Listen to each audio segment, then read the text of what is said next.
जैसे ईयर 2000 आया था तो उस टाइम Y2K प्रॉब्लम बड़ी चर्चा में थी।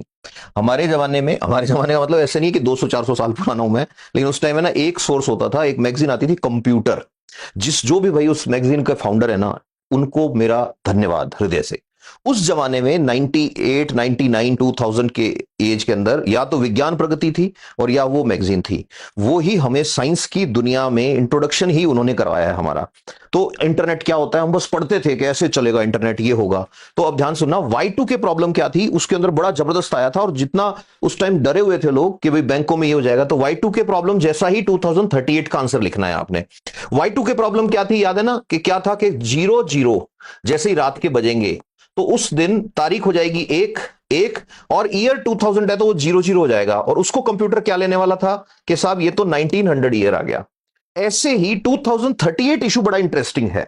2038 इशू क्या बोलता है कि जितने भी कंप्यूटर सिस्टम है, जैसे राउटर है या कार के अंदर लगा हुआ कोई कंप्यूटर सिस्टम है या पुराना कोई कंप्यूटर सिस्टम है, उन सब में एक इनविजिबल टाइम काउंटर लगा हुआ है।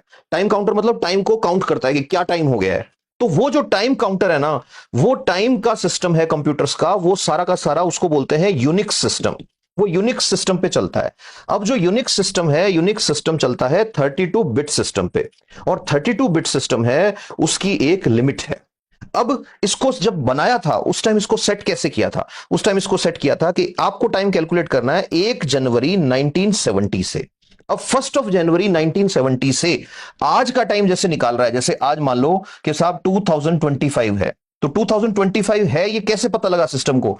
आज तक के टाइम को सिस्टम कैलकुलेट करता है सेकंड के अंदर कि कितने सेकंड निकल गए, और उन सेकंड से बिट की कैलकुलेशन करके ये पता लगाता है इतना बज के इतना मिनट इतना सेकंड हो गया। तो इसमें क्या दिक्कत है? ये तो कंटिन्यू चलना चाहिए। नहीं, इसमें दिक्कत ये है कि जब सेकंड में कैलकुलेट करता जाएगा तो 2038 में जैसे ही 13 जनवरी आएगी, 13 जनवरी को दोपहर में 3 बज के 14 मिनट या 13 मिनट कुछ टाइम है, उस टाइम पे 2038 में इसकी जो लिमिट है कैलकुलेशन की, वो ओवरफ्लो हो जाएगी। जैसे लिमिट ओवरफ्लो हो जाएगी तो सारे सिस्टम्स जो हैं उनका यूनिक सिस्टम उनको रीसेट कर देगा 1901 में 1 जनवरी पे।